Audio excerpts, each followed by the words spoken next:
Welcome dear students. आज हम study करेंगे पीएच स्केल के बारे में और पीएच के बारे में आप लोगों को समझाएंगे। बोर्ड एग्जाम्स के ब्लूप्रिंट के अनुसार किस प्रकार से प्रश्न पूछे जाएंगे उनको भी इस क्लास में समझेंगे।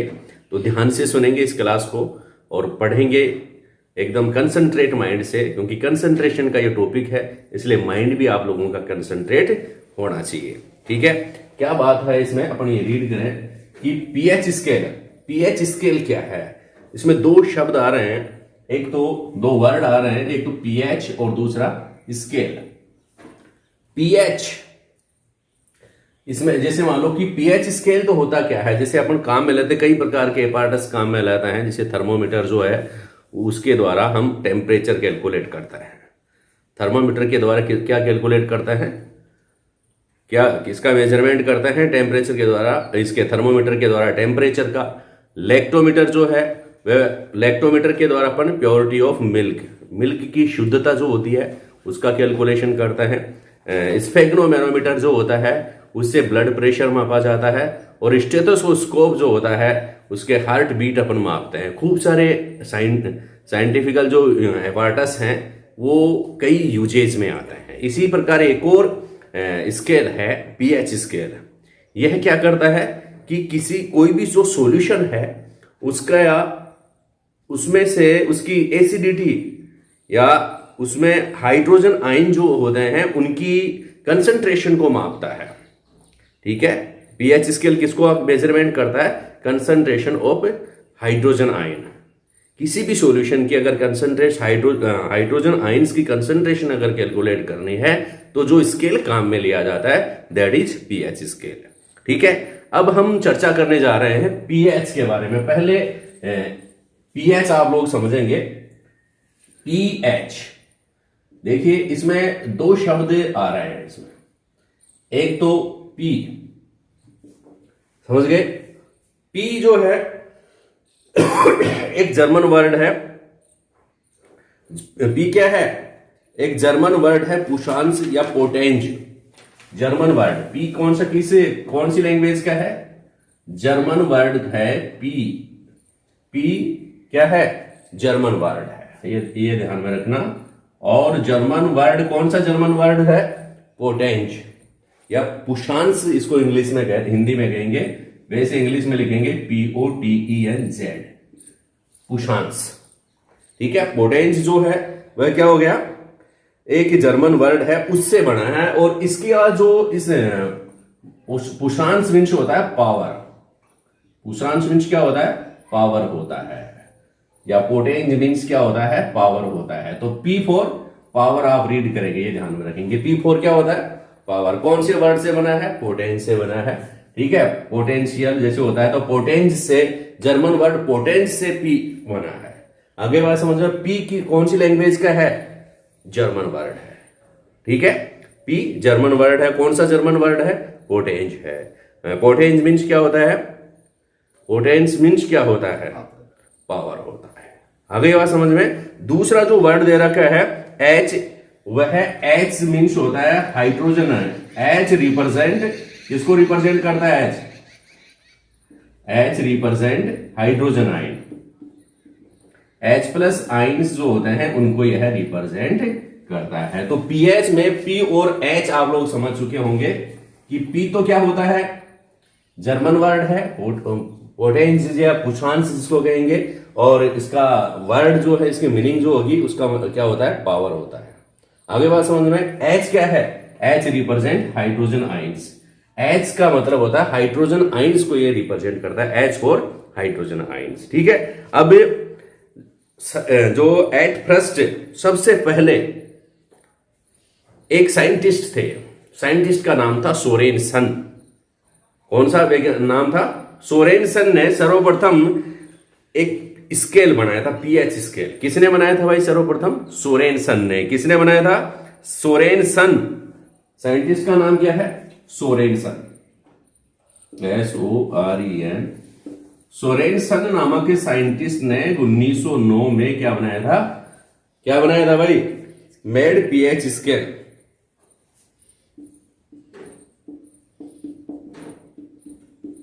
ध्यान से देखेंगे, कि ऐसे कौन सा साइंटिस्ट है जिसने पीएच स्केल बनाया? सोरेनसन ने बनाया। कब बनाया? इन 1909। 1909 में सोरेनसन नामक जो साइंटिस्ट थे उन्होंने सर्वप्रथम पीएच स्केल बनाया। ठीक है, अब उसने डेफिनेशन भी प्रोवाइड की कि पीएच किसे कहेंगे, पीएच की डेफिनेशन क्या है।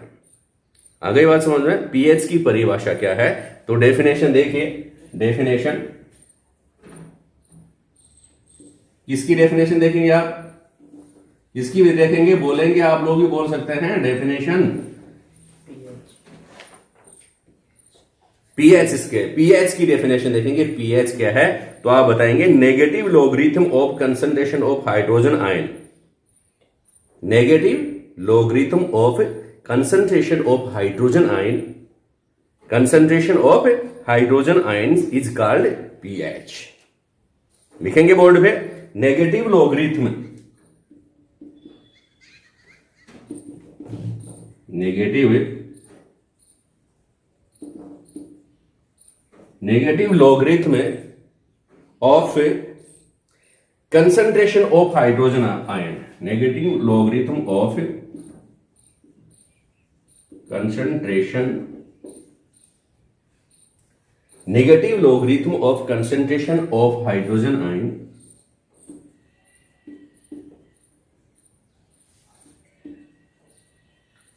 concentration of hydrogen ions is called pH।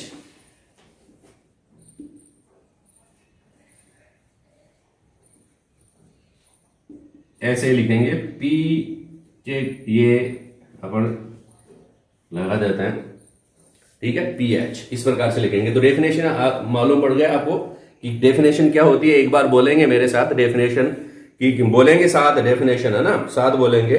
क्या बोलेंगे?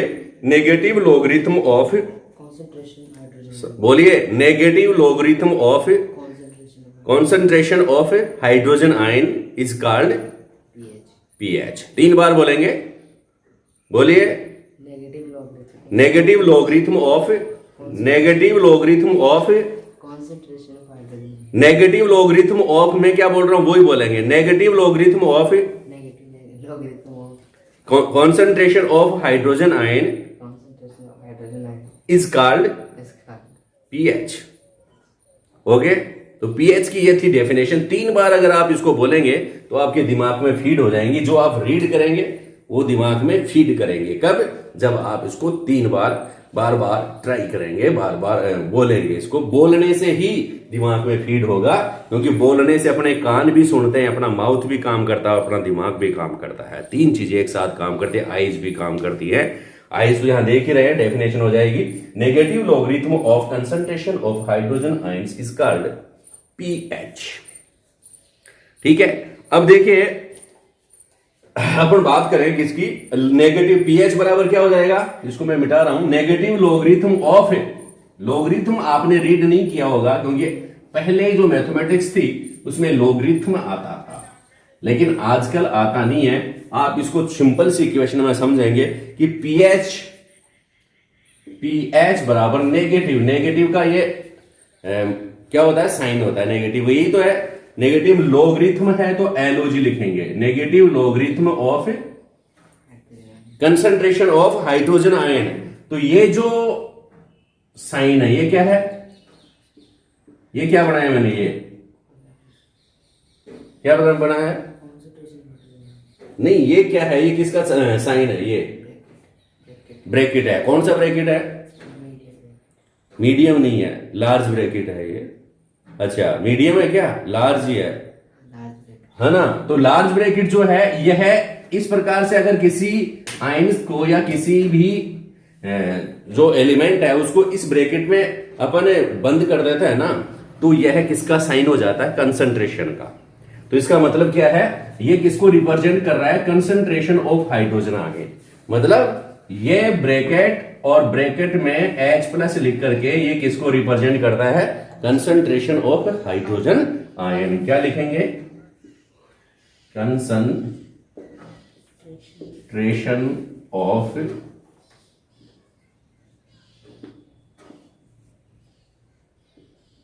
Hydrogen ions. H प्लस से जो आयन है वह किसको रिप्रेजेंट करता है? Concentration of hydrogen ion. अब डेफिनेशन हो गई नेगेटिव लॉगरिथम, ये देखो negative logarithm of concentration of hydrogen ion is called pH. अगली बात समझो, pH is equal to negative logarithm of concentration of hydrogen ion. अगली बात समझ में, इस फॉर्मूला से समझ में आ गया ना? इसी इक्वेशन अपन ने लिखी, उसे समझ में आया कि नहीं आया? आ गया ना? क्या आ गया? नेगेटिव लॉगरिथम को नेगेटिव और एनर्जी लॉगरिथम और किसकी concentration? Hydrogen ion. Negative logarithm of concentration of hydrogen ion is called pH. अगली बात समझ में। अब देखिए हाइड्रोजन आयन जो होता है कभी भी, मैंने आपको बताया था, किसी भी एक्वेटिक सॉल्यूशन में फ्री नहीं रहता है, बताया था ना? हाइड्रोजन आयन जो होता है, जैसे मान लो कि HCl है, HCl को जब इस पानी में या वाटर में अपन ने डिजोल्व किया तो ये आयोनाइज होकर के H प्लस Cl माइनस में आयोनाइज हो जाता है। हो जाता है कि नहीं हो जाता? बताया था कि नहीं बताया? बताया था। अब मैंने ये भी बताया था कि H प्लस जो आयन है, यह H plus ion very active होता है, बहुत अधिक सक्रिय होता है, एक्टिव होता है, इसलिए ये किसके साथ रिएक्ट कर लेता है? इस फॉर्म में नहीं रहता है ये वाटर में, यह वाटर में H प्लस की फॉर्म में नहीं रहता है। ये किसके साथ रिएक्ट कर जाता है? H2O के साथ रिएक्ट कर जाता है और एक पॉजिटिव आयन बनाता है। इस पॉजिटिव आयन को क्या कहते हैं? H3O plus. और क्या नाम है इसका? हाइड्रोनियम आयन कहते हैं। कौन सा आयन हो गया ये? हाइड्रोनियम आयन हो गया भाई, हाइड्रोनियम आयन। ठीक है, H प्लस आयन जो होता है, H3O प्लस आयन कौन सा आयन कहलाएगा? हाइड्रोनियम आयन कहलाएगा। अब इसका मतलब क्या है कि negative logarithm of hydronium ion is called, हाँ, negative logarithm of concentration of hydronium ion is called pH.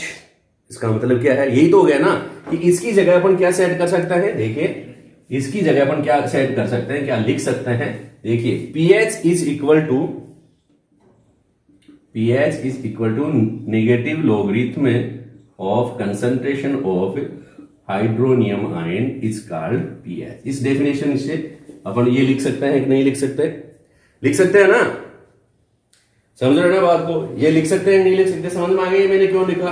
क्योंकि हाइड्रोजन आयन जो होते हैं वो कभी भी फ्री नहीं होते हैं। इसमें एक्वाटिक सॉल्यूशन में जब इनको वाटर में डिजोल्व किया जाता है तो ये कभी भी फ्री नहीं होते हैं, क्योंकि ये बहुत एक्टिव होते हैं, इसलिए वाटर के साथ रिएक्ट करके हाइड्रोनियम आयन बनाता है। आगे बात समझ में। अब देखिए हाइड्रोजन आयन जो होते हैं वह उसकी जो न्यूट्रल सॉल्यूशन जो होते हैं उसमें उसकी वैल्यू जो होती है वो कितनी होती है? न्यूट्रल सॉल्यूशन में जो न्यूट्रल वाटर जो होता है, देखो यहां पर न्यूट्रल वाटर क्या होता है भाई? बताओ, देखें न्यूट्रलाइजेशन रिएक्शन आपने रीड की है। न्यूट्रल वाटर किसे कहेंगे? मतलब जिसमें न्यूट्रलाइजेशन क्या होता है? एसिड प्लस बेस अगर आपस में रिएक्ट करें, स्ट्रॉन्ग एसिड व स्ट्रॉन्ग बेस अगर आपस में रिएक्ट करें तो उसमें क्या बनता है भाई? साल्ट, न्यूट्रल साल्ट बनता है और वाटर बनता है ना? यही तो होता है। इस रिएक्शन को क्या कहते हैं? न्यूट्रलाइजेशन रिएक्शन कहते हैं। और जो इसमें जो न्यूट्रल वाटर जो होता है उसमें एसिड व बेस या हाइड्रोजन आयंस की जो कंसंट्रेशन है वह क्या होती है?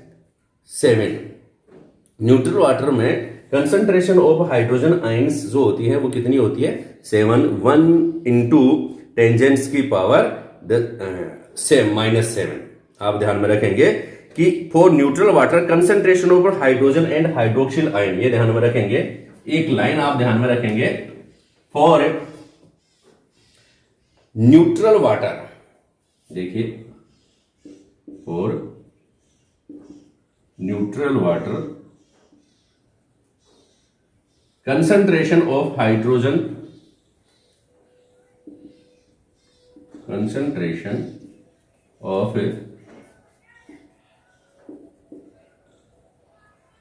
हाइड्रोजन आयन को किससे रिप्रेजेंट करेंगे? H plus. ये कंसंट्रेशन ऑफ हाइड्रोजन आयन और hydroxyl ion, concentration of hydroxyl ion कितनी होती है? इज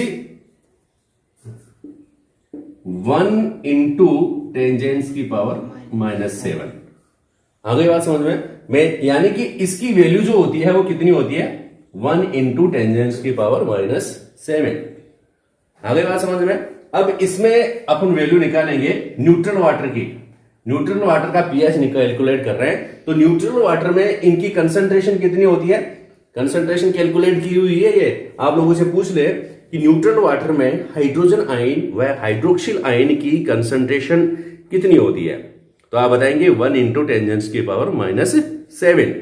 1 इंटू 10 की पावर -7। तो ये वैल्यू जो होती है इसमें रखेंगे अपन, तो क्या आ जाएगा? पीएच बराबर -log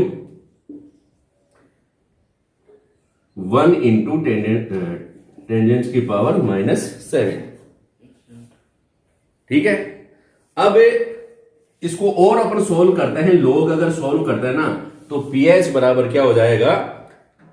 7 log 10। इसको ये log जो होती है, घात जो होती है माइनस माइनस हो जाते हैं, 7 log 10 हो जाती है। ये ध्यान में रखेंगे। ठीक है।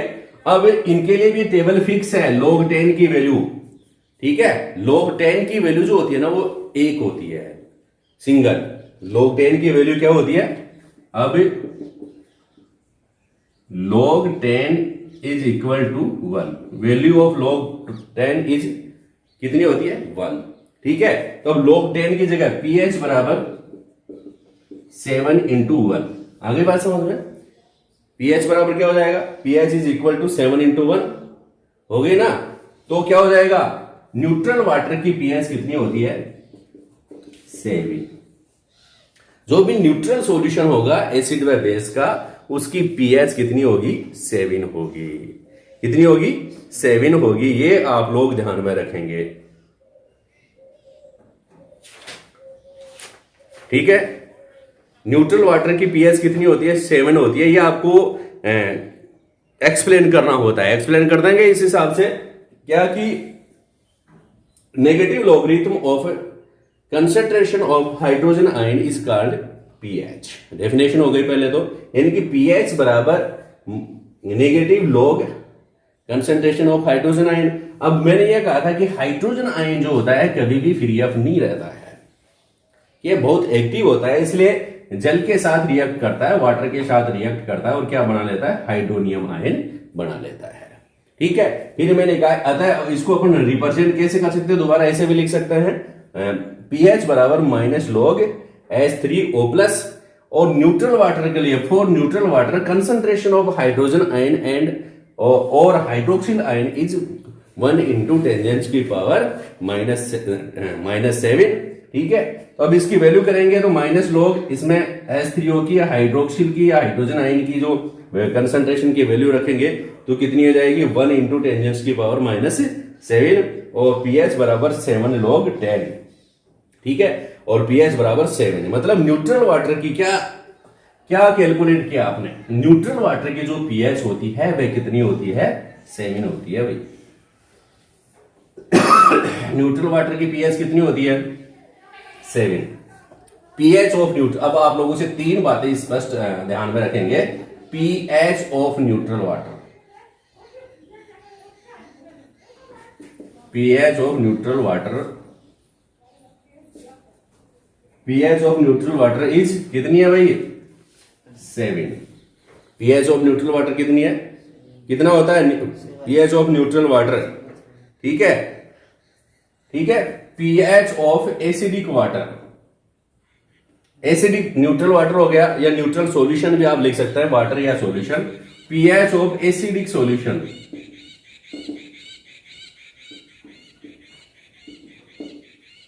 pH ऑफ एसिडिक सॉल्यूशन कितना होगा? एसिडिक सॉल्यूशन जो होता है ना, उसका pH लेस देन 7। कितना होगा? Less than 7। 7 से कम होगा उसका pH, लेस देन 7। ठीक है। और pH ऑफ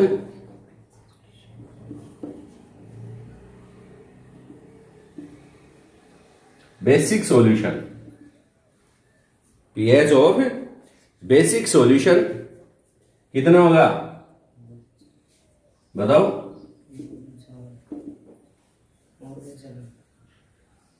मोर देन 7।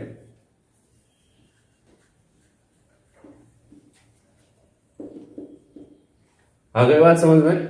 अब इतना कैलकुलेशन करने के बाद आप लोग ये भी मालूम पड़ गया होगा कि अगर कंसंट्रेशन ऑफ हाइड्रोजन आयन का जो कंसंट्रेशन अगर अधिक होता है, ठीक है, तो वह स्ट्रॉन्ग एसिड कहलाएगा। ठीक है, हाइड्रोजन आयन की कंसंट्रेशन अगर किसी भी एसिड के कंसंट्रेशन ऑफ हाइड्रोजन आयन अगर अधिक होती है, मैक्सिमम होती है, तो स्ट्रॉन्ग एसिड है। और कंसंट्रेशन ऑफ इसी प्रकार जो हाइड्रोक्सिल आयन है उसकी कंसंट्रेशन अगर अधिक होती है तो वह भी क्या होता है भाई? स्ट्रॉन्ग बेस होता है। ठीक है, और कंसंट्रेशन ऑफ हाइड्रोजन आयन अगर कम होती है तो वह वीक एसिड होगा। इसी प्रकार अगर कंसंट्रेशन ऑफ हाइड्रोक्सिल आयन अगर कम है तो वह वीक बेस होगा। आगे बात समझ में? इस बेस को ध्यान में रखते, इस थ्योरी को ध्यान में रखते हुए एक स्केल बनाया गया है जिसको क्या कहते हैं? पीएच स्केल कहते हैं।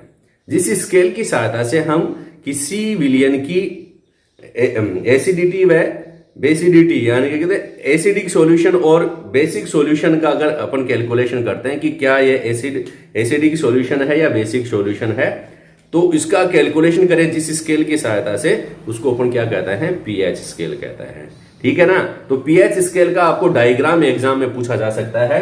तो पीएच स्केल किस प्रकार से बनाया जाता है आप देखिए। पीएच स्केल अगर आपको बनाना है तो सिंपल सा एक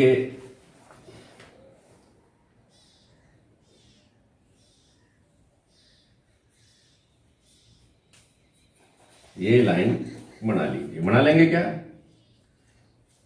ऐसे पीएच स्केल। ठीक, अब इसमें एक जो मिड है इसका, इसमें एक डॉटेड लाइन यहां बना लीजिए। यहां पर जो वैल्यू ऑफ पीएच ये क्या है? इसकी 7 है। अगली बात समझ में?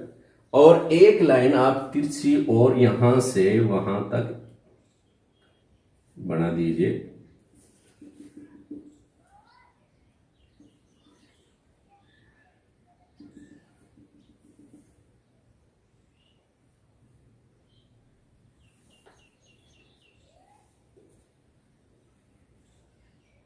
समझ लो, ये सीधी लाइन यहां से इस प्रकार से आप बना देंगे तो ये जो स्केल बनेगा, ये थोड़ा झूलता है, फिसलता जाता है। ठीक है, यहां पर कुछ आप लोग यहां से इस प्रकार से इसके ऊपर कुछ बने होते हैं। ये 0 के बाद 1 के बाद 2 के बाद 3 4 5 6 7, फिर यहां पर 8 9 10 11 12 13 और 14। 0 से लेकर के 14 तक डिजिट यहां पर इसके ऊपर लिखे हुए रहते हैं। अगर इस 7 से कम जिसकी वैल्यू होती है, यहां पर देखो H+ साइन होता है, इधर आप देखिए OH- साइन। ठीक है, इधर क्या होता है? OH minus. कंसंट्रेशन इधर का जो है कंसंट्रेशन ऑफ हाइड्रोक्सिल आयन और कंसंट्रेशन ऑफ हाइड्रोजन आयन को रिप्रेजेंट करता है। ये जो चीज है ना, यहां 0 से लेकर के अगर 7 तक अपन जाते हैं, इधर बढ़ते हैं आगे, तो यहां पर एसिडिटी क्या होती है? कम होती है। ठीक है, एसिडिटी क्या होती है?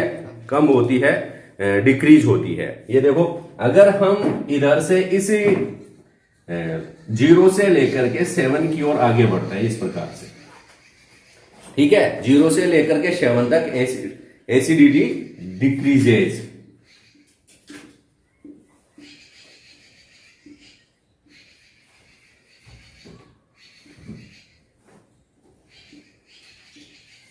डिक्रीज होती है एसिडिटी।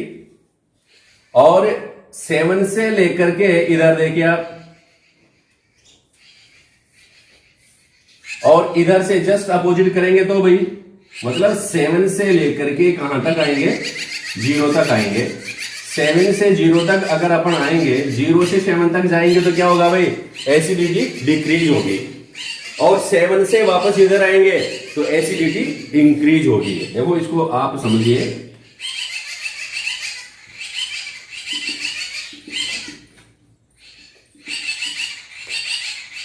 कोई भी सॉल्यूशन जो है उसकी एसिडिटी डिक्रीज होती है कब, जब उसकी वैल्यू जो होती है पीएच स्केल की वैल्यू 0 से 7 की ओर इंक्रीज होती है, इसकी वैल्यू 0 से 7 तक बढ़ती है। अगर इसको ध्यान से सुनना, इधर भी देखिए आप, अगर 7 से अपन 14 की तरफ बढ़ते हैं आगे, किसी भी सॉल्यूशन जो होता है उसकी वैल्यू जो होती है अगर 7 से 14 तक बढ़ती जाती है, इसका मतलब क्या है, उसकी क्या बढ़ता है, हाँ बेसे जो होता है इसकी क्या होगी भाई, बढ़ेगी। समझ गए ना बात, उसका वैल्यू जो होती है उसमें किस कौन से आयन्स बढ़ रहे हैं, हाइड्रोक्सिल आयन बढ़ रहे हैं, ठीक है ना, हाइड्रोक्सिल आयन बढ़ रहे हैं तो कौन सी प्रॉपर्टीज बढ़ेगी, बेसिक जो होती है बेसिक प्रॉपर्टी इसमें बढ़ती है, उस सॉल्यूशन की बेसिक प्रॉपर्टी जो होती है वो इंक्रीज होगी।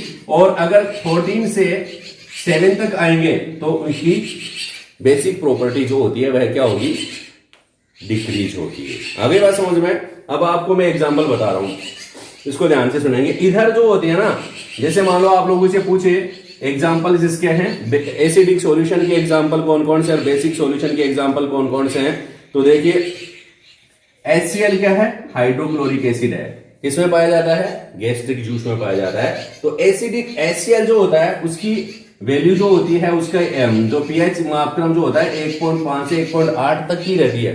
समझ गए, इसका मतलब ये स्ट्रॉन्ग एसिड है HCl, जिसका पीएच वैल्यू जिसकी सबसे कम होगी वह स्ट्रॉन्ग एसिड होगा। समझ गए ना, स्ट्रॉन्ग। देखो हाइड्रोजन आयन जो है उसकी कंसंट्रेशन इतनी हो रही है 0 पर, इधर देखो हाइड्रोजन आयन जो है उसकी कंसंट्रेशन देखो बढ़ रही ना, ये देखो यहां से यहां तक है, तो यहां 0 पर हाइड्रोजन आयन की कंसंट्रेशन अधिक है, ठीक है, इसका मतलब यह है स्ट्रॉन्ग एसिड होगा।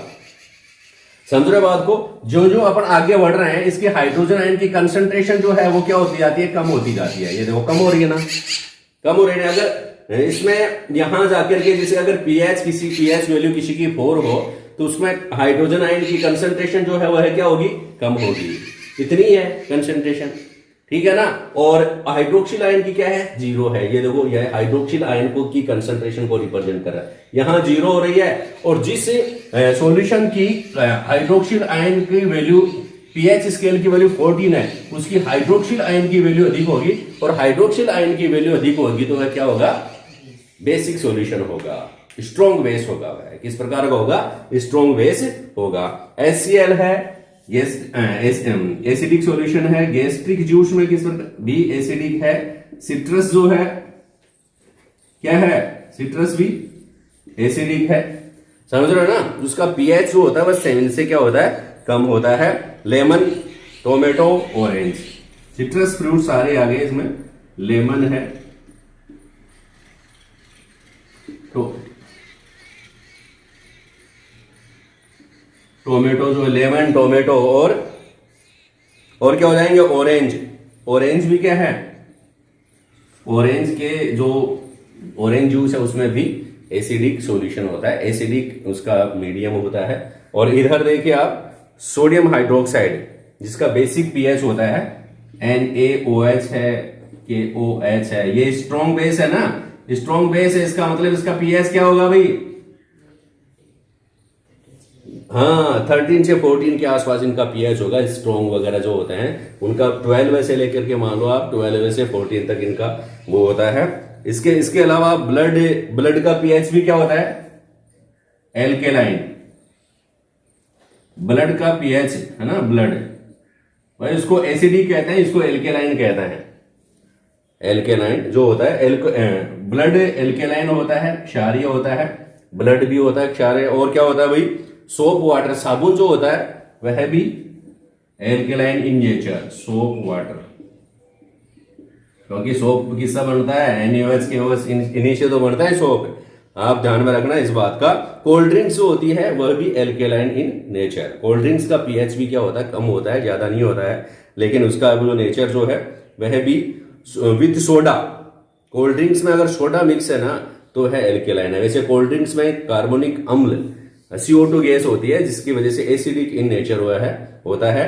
और सोडा अगर मिक्स है तो है किस प्रकार का हो जाएगा, alkaline. Milk of magnesia, milk of magnesia किसे कहते हैं बताओ देखें, शाबाश, milk of magnesia. Milk of magnesia होता है MgOH होल ट्वाइस। यह भी क्या है, एल्केलाइन इन नेचर। आ गई बात समझ में, एसिडिक और बेसिक।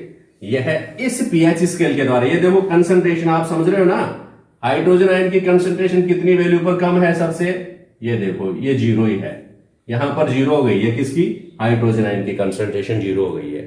हो गई कि नहीं होगी, यहां बिल्कुल कम है कंसंट्रेशन हाइड्रोजन आयन की, और हाइड्रोक्सिल आयन की कंसंट्रेशन यहां पर 14 पे ज्यादा है। तो हाइड्रोजन आयन की कंसंट्रेशन किसको बताती है, एसिडिटी को बताती है।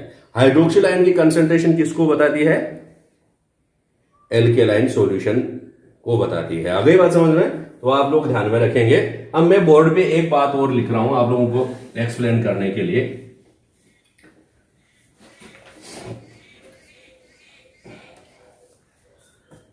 अब मैं लिख रहा हूं, देखो एक सॉल्यूशन है, सॉल्यूशन लिख रहा हूं, सॉल्यूशन A B C और D, ठीक है। सॉल्यूशन A B C और D सॉल्यूशन है, और उसका आपको पीएच वैल्यू मैं बता रहा हूं, पीएच वैल्यू अपन बात कर रहे हैं, ठीक है। तो आपको इसका नेचर बताना है किस प्रकार का होगा, इसमें नेचर लिखना है, इसमें नेचर लिखना है आप लोगों को, है ना, कि किस प्रकार का एल्केलाइन नेचर होगा या फिर एसिडिक नेचर होगा, ठीक है। मैंने लिख दिया यहां पर 0, मैंने लिख दिया यहां पर 7, मैंने लिख दिया यहां पर 9, और मैंने लिख दिया यहां पर 14। बताओ देखें ए सॉल्यूशन किस प्रकार का होगा, एसिडिक, यानी कि मोस्ट एसिडिक आ जाएगा ना, या स्ट्रॉन्ग एसिडिक, आप लिख सकते हैं इसको, स्ट्रॉन्ग एसिडिक रहेगा ये सॉल्यूशन, स्ट्रॉन्ग एसिडिक, ठीक है। 7 किस प्रकार का रहेगा, neutral solution, neutral in nature, neutral रहेगा।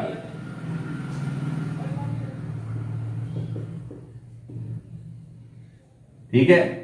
9 है वीक एल्केलाइन, वीक बेस रहेगा ये, वीक एल्केलाइन,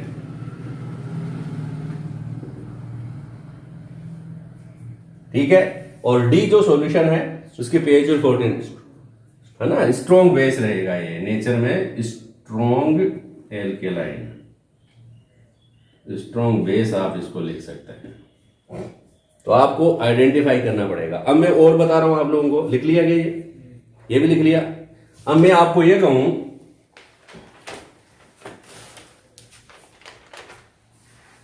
कोई पीएच वैल्यू, कोई सॉल्यूशन है उसकी पीएच वैल्यू लिख रहा हूं उसमें, है ना, पीएच वैल्यू, ठीक है। उसमें आपको बताना है कौन सा स्ट्रॉन्ग एसिड है और कौन सा सॉल्यूशन स्ट्रॉन्ग एसिडिक है और या फिर वीक है, ठीक है, कि कंपैरेटिवली। देखिए एक सॉल्यूशन है जिसका पीएच 0 है, एक सॉल्यूशन है जिसका पीएच 3 है, एक सॉल्यूशन है जिसका पीएच 5 है, एक सॉल्यूशन है जिसका पीएच 6 है, और एक पीएच है जिसका पीएच 1 है। इसमें सबसे ज्यादा एसिडिक सॉल्यूशन कौन सा होगा, स्ट्रॉन्ग एसिडिक सॉल्यूशन कौन सा होगा जिसका पीएच कितना हो, बताओ देखें। स्ट्रॉन्ग एसिडिक सॉल्यूशन किसका होगा, जिसकी वैल्यू कम होती है, पीएच वैल्यू जिसकी कम होती है वह उतना ही स्ट्रॉन्ग एसिड होता है, समझ गए। जिसकी पीएच वैल्यू कम होती है और जिसकी पीएच वैल्यू अधिक होती है बेस में, वह उतना ही स्ट्रॉन्ग बेस होता है। पीएच वैल्यू कम स्ट्रॉन्ग एसिड, जबकि पीएच वैल्यू अधिक वीक बेस, वीक एसिड, ठीक है। जबकि बेस में क्या होगा, बेस में अगर 7 से ज्यादा पीएच वैल्यू अगर क्या है उसकी अधिक है तो वह स्ट्रॉन्ग बेस होगा, है ना, बेस में। अब बेस में अगर कैलकुलेट करवाए, पीएच वैल्यू लिख दी आप लोगों को, पीएच वैल्यू आप लोगों से पूछे कि वही लिख दी कि 8, 9, 10, 11, 12 और 14, इनमें से स्ट्रॉन्ग सॉल्यूशन कौन सा होगा, स्ट्रॉन्ग एल्केलाइन सॉल्यूशन कौन सा होगा, जिसकी पीएच वैल्यू जिसकी ज्यादा है। 14 जो है वो ज्यादा स्ट्रॉन्ग एल्केलाइन सॉल्यूशन है, ठीक है। और 8 जो है इनमें सबसे कम एल्केलाइन जो वीक एल्केलाइन सॉल्यूशन है। आ गई बात समझ में। तो पीएच वैल्यू के अकॉर्डिंग भी अपन इसको कैलकुलेट कर सकते हैं। तो डियर स्टूडेंट्स, ये आपके सामने थे पीएच व पीएच स्केल के बारे में आप लोगों ने स्टडी की। आप लोगों से पूछ सकते हैं एग्जाम में कि पीएच किसे कहेंगे, what is the pH, define the pH value, pH scale, ठीक है। और किसी भी सॉल्यूशन की पीएच आप लोगों को टेबल के द्वारा पूछ सकते हैं। तो ध्यान से इस क्लास को देखते रहें, आगे बढ़ते रहें, पढ़ते रहें।